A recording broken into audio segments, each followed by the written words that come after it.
Hi, I'm Srinivas Kodali, your host, and today I'm going to just do a monologue about emergency communications during internet shutdowns. Yesterday night, police entered multiple universities across the country to clamp down on protests against the Citizenship Amendment Act by student unions. In many of these instances, the internet was shut down to ensure people do not share videos or photos of police brutality to the world. There is nothing good that happens when communications are shut down to people anywhere in the world. This action by the Indian government is itself a human rights violation. In this case, the Supreme Court did not even intervene and let internet shutdowns continue for months in Kashmir. This has affected multiple people who are in need of medical help and other emergency requirements. While there is no other way to challenge internet shutdowns, we could do a few things to retain access to communications. For instance, we can make use of peer-to-peer networks which do not rely on internet connectivity to communicate with each other.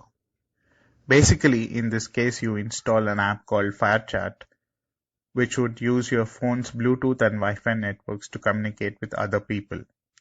Since Wi-Fi only has a range of 200 to 300 meters, if the person you want to message is not nearby you, usually Wi-Fi can't help. But FireChat transfers the message in an encrypted format to the person next to you, and then to the person next to him, and so on. This way, your message will reach the intended person in time with a slight delay. FireChat also has a public channel where the messages you post are visible to others. In case of emergencies or if you are seeking some help, this feature of the app could be used to broadcast message to a larger set of audience. Please be wary of the content of the broadcast messages, as police departments or agencies intending to monitor communications would also be in a position to read them. But FireChat will essentially only work if a lot of audience uses them. So once a critical mass of people have this on their phone, everyone will more or less become a cell tower and thus could communicate with others even without cell network.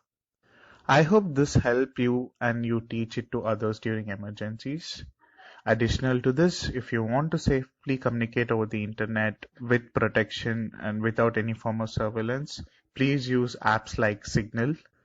Alternatively, radios are a good way to get news in emergencies, and people with ham radio license can use it to communicate with others. Make a note of frequencies of ham operators in your region and use UHF receiver to listen in, as they may broadcast important information when internet access is unavailable.